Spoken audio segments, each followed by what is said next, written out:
Kata Allah, kalau sholat seseorang benar, maka ukurannya adalah dia akan terbebas dari perbuatan keji dan di sholat yang ditunaikan dengan benar. Sholat yang ditunaikan dengan benar. Ada alif lamnya, Bu. Ingat ya, ada alif lamnya. Kalau tidak ada alif lamnya, sholat itu artinya umum, sholatnya bebas. Ibu mau cepat-cepat, mau lambat silahkan, mau khusyuk, mau tidak bebas. Tapi kalau ada alif lamnya disebut alif lam ma'rifah, khusus sesuai ketentuan. Dan semua bacaan sholat dalam Al-Quran, semua bacaan sholat, kalimat sholat dalam Al-Quran yang bermakna ibadah, dari mulai takbir sampai dengan salam, seluruhnya menggunakan alif lam. Kalimat sholat pertama Al-Baqarah ayat 3, alladzina yu'minuna bil ghaib wa yuqimunas sholat. Al-Baqarah 43, wa aqimus sholat. 45, wasta'inu bis sabri was sholat. 153, ya ayyuhalladzina amanu ista'inu bis sabri was sholat. 238, hafizu alas sholawat. Quran surah ke-11 misalnya ayat 114, aqimis sholata tarafayil lail. Quran surah ke-17 ayat ke misalnya 78, aqimis sholata liduluki syamsi. Selalu pakai alif lam. Itu artinya kalau kita sholat mesti benar. Nah, kalau sholatnya benar, apa dampaknya dari situ? Akhlak. Tanha anil fahsya'i wal munkar.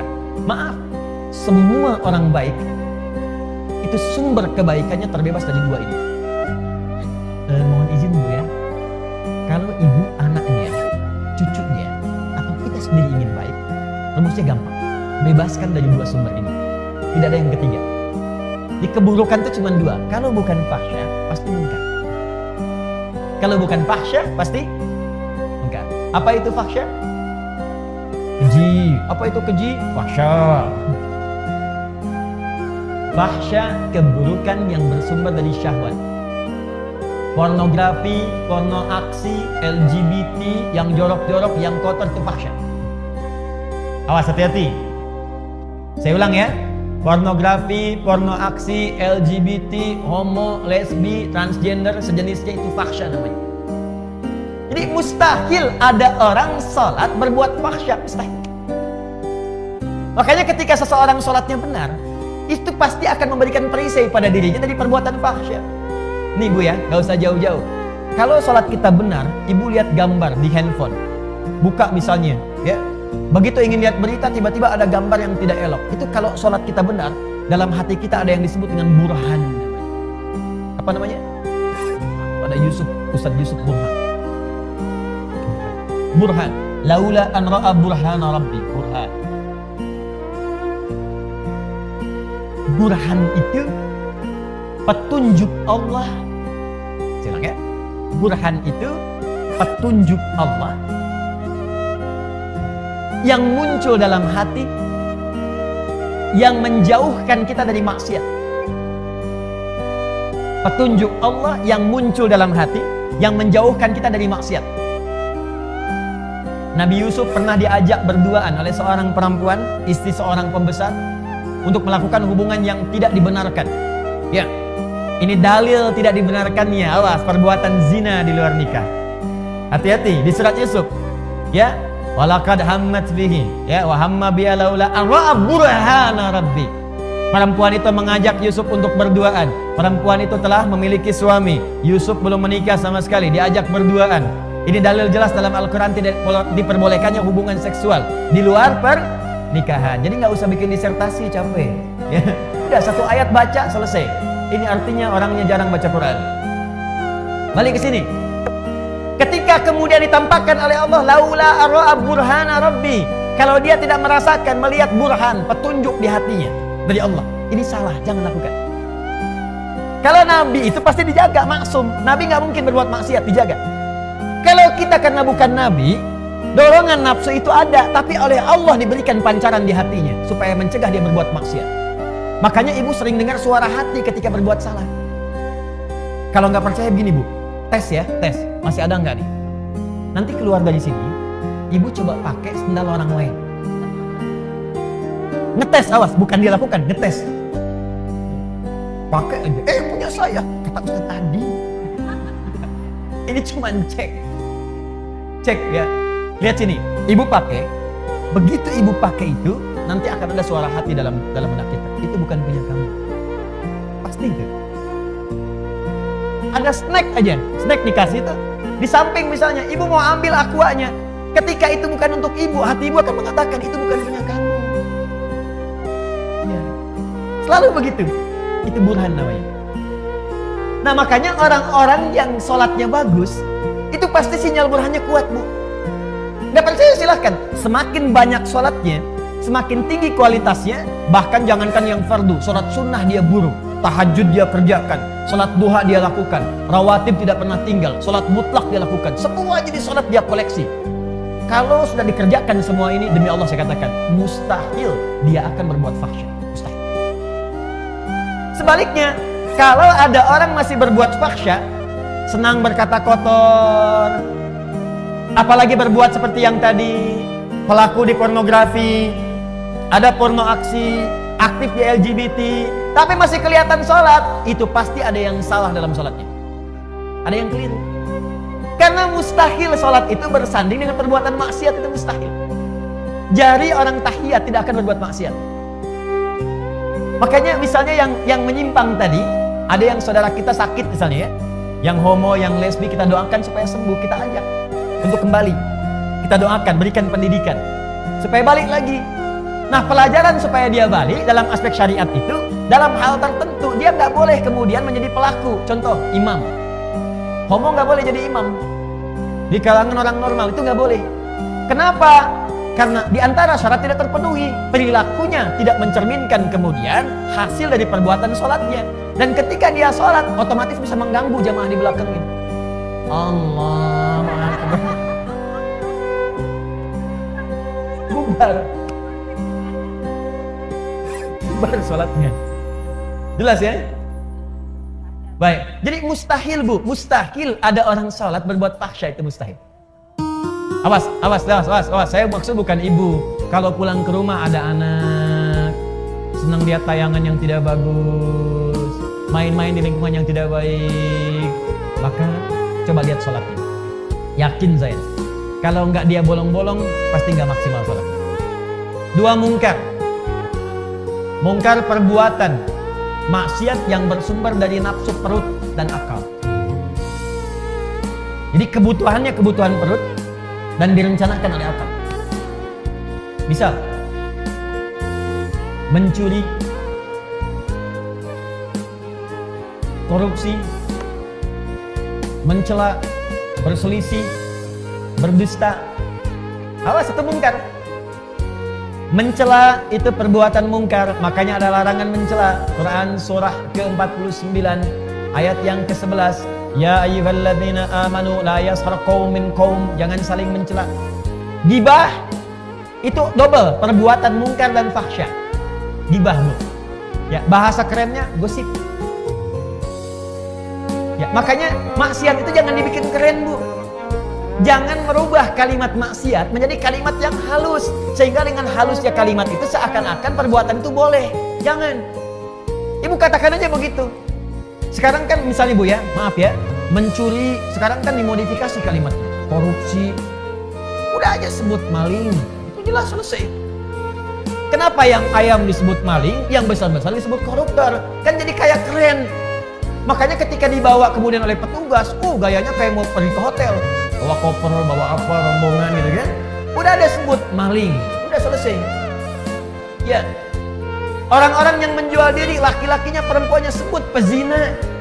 Ini diperbagus, karena diperbagus seakan-akan jadi boleh. Kupu-kupu malam.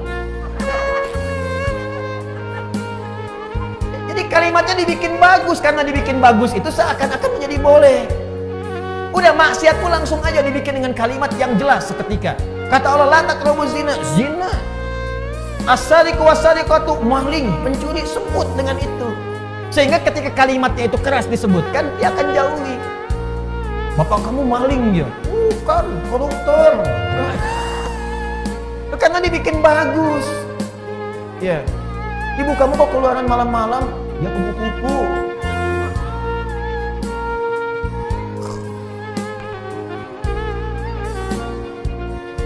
Paham? Nah, jadi orang kalau sholatnya benar itu pasti lahirnya akhlak. Dia akan menjauhi perselisihan. Dia akan menjauhi ghibah, gosip. Awas, Bu. Maaf ya, saya tunjuk ibu karena memang pesan di Qur'annya itu lebih kuat ke perempuan. Laki-laki mungkin, tapi perempuan lebih kuat cenderungannya. Itu ada di surat ibu. Ya, surat An-Nisa ayat 34, paling kiri sebelah atas. Saya lompat sedikit. Quran surah keempat, surat ibu-ibu. Ayat 34, paling kiri sebelah atas. Ar-rijalu qawwamuna 'alan nisa bima faddalallahu ba'dahum 'ala ba'din wa bima anfaqu min amwalihim. Ada ayatnya? Oke, sekarang lihat pertengahan ayatnya. Fas-salihatu, maka istri-istri yang solehah itu, perempuan-perempuan yang solehah itu.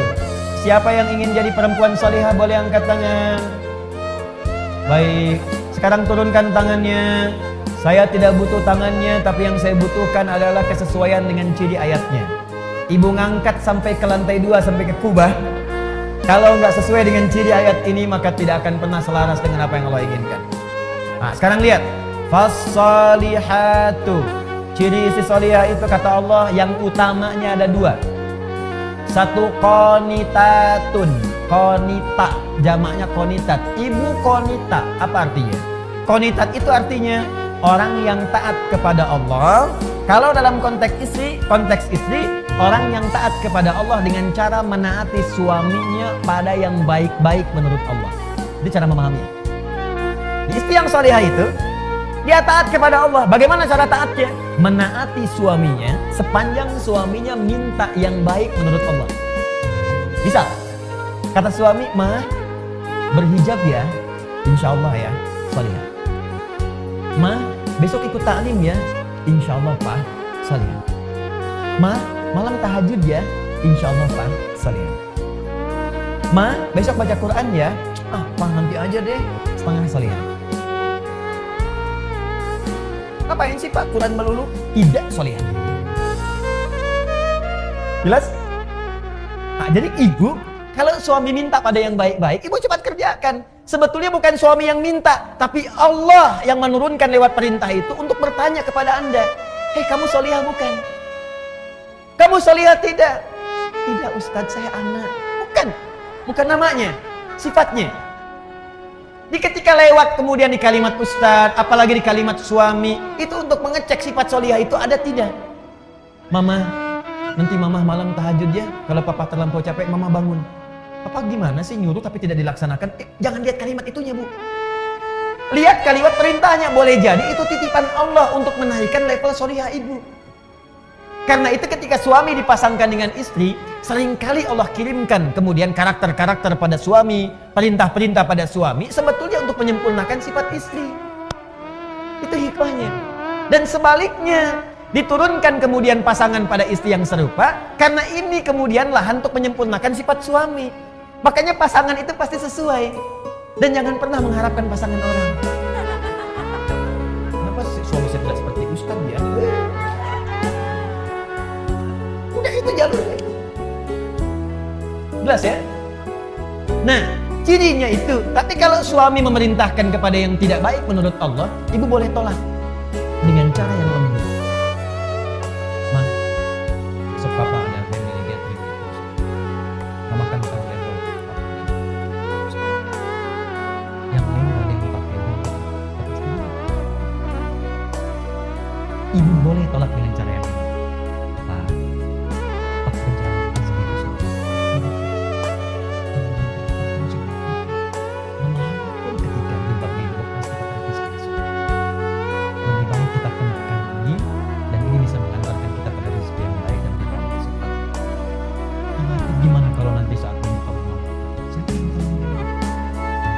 Lebih indah masuk ke dalam hati dibandingkan dengan celaan dan kagetan. Lepas dulu ya. Apa? Paham ya? Itu begitulah. Walaupun memang tidak mudah. Ustadz juga sama ya. Sama. Makanya jarang Ustadz ceramah bawa istri. Ini live mas. Kita selesaikan. Dua. Nah ini kaitan dengan yang tadi. Hafizatun lil ghaibi bima hafizat. Jadi istri salihah itu adalah menjaga nama baik keluarga, suami, khususnya ketika tidak sedang bersama. Perhatikan baik-baik. Yang telah Allah tutupi. Jadi kalau ada aib di rumah tangga, kata Allah jangan buka keluar. Ini jaminan Allah, Bu, ya. Sepanjang ibu tidak buka keluar, maka Allah akan tutup sampai dengan hari kiamat. Makanya kata Nabi, kalau ada peristiwa terjadi malam hari nggak enak, siangnya jangan dibuka, tutup. Kalau ada peristiwa siang, jangan dibuka malamnya. Nah ini yang terjadi seringkali, siang masih dibuka. Dan sekarang wasilahnya banyak, media sosial. Dia nggak keluar rumah, tapi bisa bikin status di dalam rumah. Nah yang paling tidak elok itu kadang-kadang, ini menjadi bahan untuk berbuat maksiat. Padahal dia sholat, tapi masih dikerjakan. Yang digosipkan bukan urusan luar, yang dibawa keluar justru masalah di dalam rumah. Judulnya memang pengajian datang. Ustadz belum tiba, ketemu kawan, saling bersalaman. Apa kabar? Iya, kemana aja? Alhamdulillah sehat. Gimana kabarnya? Baik. Keluarga gimana? Sehat. Suami gimana? Di situ masalah.